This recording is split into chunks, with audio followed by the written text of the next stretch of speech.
Hello, in this video, we will use for loops to write the program that prints the multiplication table. This is the multiplication table.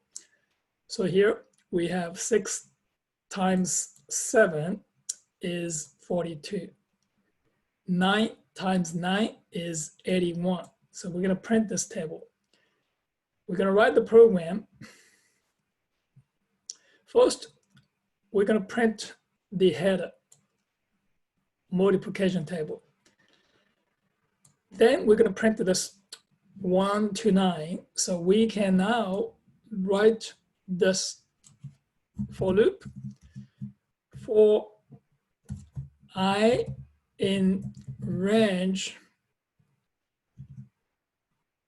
1 to 10. So please note that this is 1 to 9, so just a number before 10. So don't forget this colon right here. We're going to print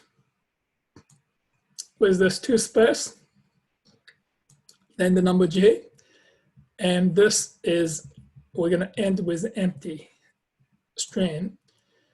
So afterwards, we can print a new line. And then we're going to print all of this dashes.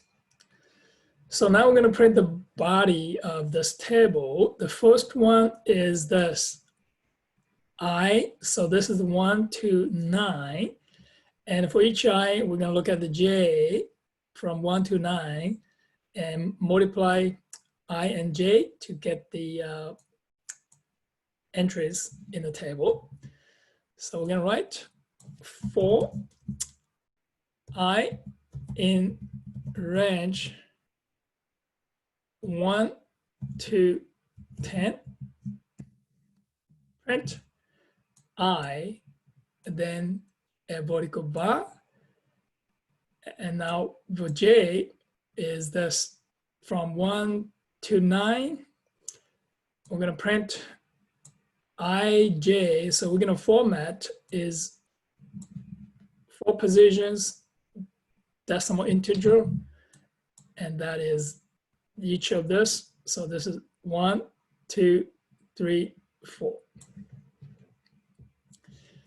This is to print one line, and now we're going to start a new line. So back here, I is the next 1, 2, 3, 4, and all the way to 9.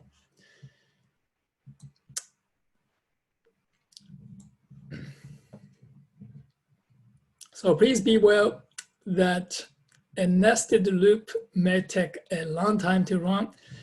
Consider the following loop nested in 3 levels here. I is range 10,000 and j 10,000 and k 10,000. Now you're going to perform the action. So how many times is this going to be performed?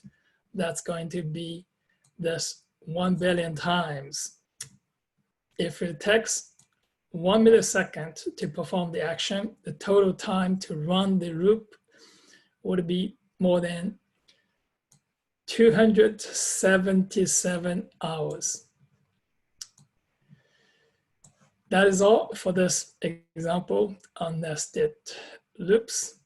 See you on the next video.